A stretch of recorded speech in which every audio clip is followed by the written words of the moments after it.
اچھا جی، آج کا ہمارا سبق ہے سیکول پارہ 2 رکو نمبر 14۔ اس رکو میں ہم پڑھیں گے کہ جو متعلقہ عورتیں اپنے ایک طلاق کے بعد اپنے شوہر کی طرف دوبارہ رجوع کرنا چاہیں تو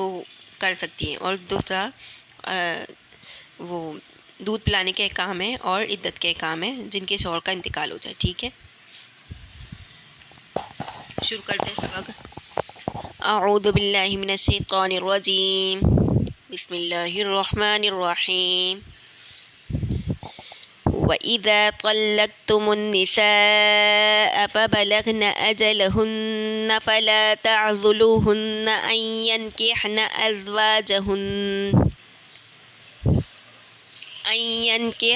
أَزْوَاجَهُنَّ إِذَا تَرَاضَوْا بَيْنَهُم بِالْمَعْرُوفِ ذَلِكَ يُوعَظُ بِهِ من كان منكم يؤمن بالله واليوم الآخر ذلكم أزكى لكم وأطهر والله يعلم وأنتم لا تعلمون۔ وَإِذَا، اور جب طلاق دی تم نے عورتوں کو، پھر پورا کر چکی اپنی عدت کو، اب نہ روکو ان کو اس سے کہ نکاح کرے اپنے انہی خاوندوں سے جبکہ راضی ہو جائیں آپس میں موافق دستور کے۔ یہ نصیحت اس کو کی جاتی ہے جو کہ تم میں سے ایمان رکھتا ہے اللہ پر اور قیامت کے دن پر، اس میں تمہارے واسطے بڑی ستھرائی ہے اور بہت پاکیزگی، اور اللہ جانتا ہے اور تم نہیں جانتے۔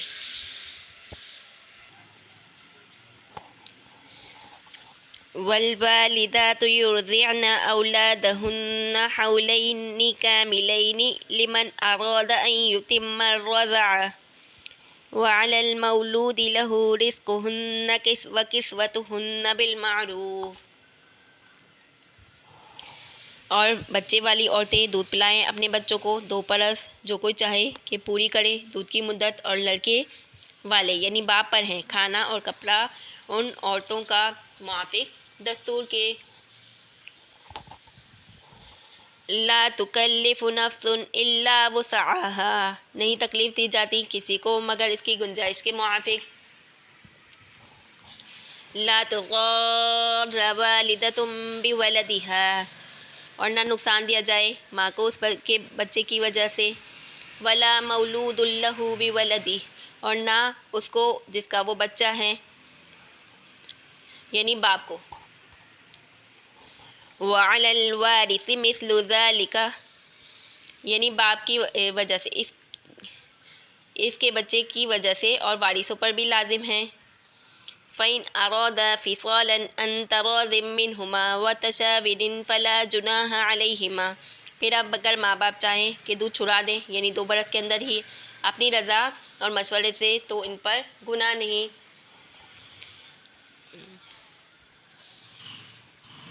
وَإِنْ أَرَدْتُمْ أَن تَسْتَرْضِعُوا أَوْلَادَكُمْ فَلَا جُنَاحَ عَلَيْكُمْ إِذَا سَلَّمْتُم مَّا آتَيْتُم بِالْمَعْرُوفِ، اور اگر تم لوگ چاہو کہ دودھ پلواؤ کسی داعیہ سے اپنی اولاد کو تو تم پر کچھ گناہ نہیں، جبکہ حوالے کر دو جو تم نے دینا ٹھہرایا ہے موافق دستور کے۔ واتقوا اللہ، اور ڈرو اللہ سے۔ واعلموا، اور جان رکھو، ان اللہ بما تعملون بصیر، اللہ تمہارے سب کاموں کو خوب دیکھتا ہے۔ والذین یتوفون منکم وَيَذَرُونَ أَزْوَاجًا يَتَرَبَّصْنَ بِأَنفُسِهِنَّ 4 أشهر وعشرا وَإِذَا بَلَغْنَ أَجَلَهُنَّ فَلَا جُنَاحَ عَلَيْكُمْ فِيمَا فَعَلْنَ فِي أَنفُسِهِنَّ بِالْمَعْرُوفِ وَاللَّهُ بِمَا تَعْمَلُونَ خَبِيرٌ۔ والذین، اور وہ لوگ جو مر جائیں تم میں سے اور چھوڑ جائیں اپنی عورتیں، تو چاہیے کہ وہ عورتیں انتظار میں رکھیں اپنے آپ کو 4 مہینے اور 10 دن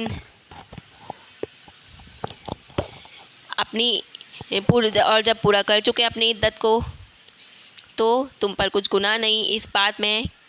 کہ کریں وہ اپنے حق میں قاعدے کے موافق اور اللہ کو تمہارے تمام کام کی خبر ہے اور کچھ گناہ نہیں،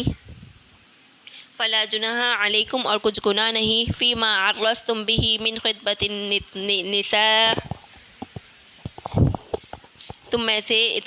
تم پر اس میں کے اشارے میں کہو، پیغام نکاح، او اکنتم فی انفسکم یا پوشیدہ رکھو اپنے دل میں، علم اللہ انکم ستذکرونہن ولکن لا تواعدوہن سرا الا ان تقولوا قولا معروفا۔ اللہ کو معلوم ہے البتہ ان عورتوں کا ذکر کرو گے لیکن ان سے نکاح کا وعدہ نہ کرو چھپ کر، مگر یہی کہ کہہ دو کہ کوئی بات رواج شریعت کے موافق، وَلَا تَعْزِمُوا عُقْدَةَ النِّكَاحِ حَتَّى يَبْلُغَ الْكِتَابُ أَجَلَهُ اور نہ ارادہ رکھو نکاح کا یہاں تک کہ پہنچ جائے عدت مقررہ اپنی انتہا کو، وَاعْلَمُوا أَنَّ اللَّهَ يَعْلَمُ مَا فِي أَنفُسِكُمْ فَاحْذَرُوهُ اور جان رکھو اللہ کو معلوم ہے جو کچھ تمہارے دل میں ہے، سو سے ڈرتے رہو، وَاعْلَمُوا أَنَّ اللَّهَ غَفُورٌ رَحِيمٌ اور جان رکھو اللہ بخشنے والا اور تحمل کرنے والا ہے۔ اچھا، اس آیت میں حکم نمبر 29 ہے عورتوں کو نکاح ثانی سے منع کرنے کی ممانعت کہ جب عورت کو طلاق دے دے، عورتیں اپنی میعاد مدت پوری کر چکے تو ان کو اس عمل سے مت روکو کہ اپنے تجویز کیے ہوئے شوہروں سے نکاح کریں جبکہ باہم رضامند ہو جائیں۔ قاعدے کے موافق اس مضمون میں نصیحت ہے، جس شخص کو تم میں سے اللہ اور روز قیامت پر یقین رکھتا ہے اور اس شخص کو اس نصیحت کو قبول کرنا تمہارے لیے صفائی اور زیادہ پاکی کی بات ہے، اور اللہ تمام مسلطوں کو جانتے ہیں اور تم نہیں جانتے۔ اس میں یہ شائن نزول اس آیت کا یہ ہے کہ معقل بن یسار رضی اللہ تعالیٰ عنہ نے اپنی بہن کی شادی ایک شخص کے ساتھ کر دی، اس نے اس کو طلاق دے دی، عدت بھی گزر گئی۔ اس کے بعد یہ شخص اپنے فعل پر پشیمان ہوا اور چاہ کے دوبارہ نکاح کر لیں۔ بیوی یعنی معقل بن یسار کی بہن بھی آمادہ تھی، لیکن معقل بن یسار رضی اللہ تعالیٰ عنہ کو طلاق دینے پر غصہ تھا تو وہ منع کر رہے تھے کہ اپنی بہن تمہاری نکاح میں دی، پھر تم نے اس کی یہ قدر کی، تم نے طلاق دی، اب وہ تمہارے پاس آئے اور دوبارہ نہ نکاح، خدا کی قسم نکاح میں نہیں لوٹے گی۔ اور اسی طرح کا ایک واقعہ جابر بن عبداللہ کی چچا زاد بہن کا پیش آیا۔ ان واقعات کے مذکور پر یہ آیت نازل ہوئی، ٹھیک ہے۔ اب اس والوالدات یرضعن اولادہن حولین کاملین لمن اراد ان یتم الرضاعہ، اس میں حکم نمبر 30 ہے رضاعت کا، اور مائیں اپنی اولاد کو 2 سال کامل دودھ پلائیں۔ یہ مدت اس لیے ہے کہ جو شیر خورگی کی تکمیل کرنا چاہے اور جس کا بچہ اس کے ذمے ہے، ان ماؤں کا کپڑا کھانا قاعدے کے موافق، اور کسی شخص کو کوئی حکم نہیں دیا جاتا مگر اس کی برداشت کے موافق ماں کو تکلیف نہیں پہنچانا چاہیے اس بچے کی وجہ سے، اور نہ باپ کو تکلیف دینی چاہیے اس بچے کی وجہ سے۔ اگر باپ زندہ ہو تو مثل طریق کے مذکور کے بچے کی پرورش کا انتظام محرم قرابت دار کے ذمے ہے جو شرعاً بچے کا وارث ہونے کا حق ہے، اور سمجھ لو کہ اگر دونوں ماں باپ 2 سال سے کم میں دودھ چلانا چاہیں باہمی رضامندی سے تو ان پر گناہ نہیں، اور اگر تم لوگ ماں باپ کے ہوتے ہوئے بھی کسی مسلط ضرورت سے، مثلاً یہ کہ ماں کا دودھ اچھا نہیں ہے، اپنے بچے کو کی دائیا کے سے دودھ پلانا چاہو تو گناہ نہیں، جبکہ ان کے حوالے جو کچھ ہیں ان کو دینا ہے طے کر لو پہلے سے قاعدے کے موافق، اور اللہ سے ڈرو، یقیناً اللہ پاک خوب جاننے والے ہیں۔ اس میں احکام یہ ہے کہ والوالدات یرضعن اولادہن حولین کاملین لمن اراد ان یتم الرضاعہ، یعنی مائیں اپنے بچوں کو دودھ پلایا کریں 2 سال کامل، کوئی عذر کبھی اس سے پہلے دودھ چھڑانے کے لیے مجبور نہ کرے۔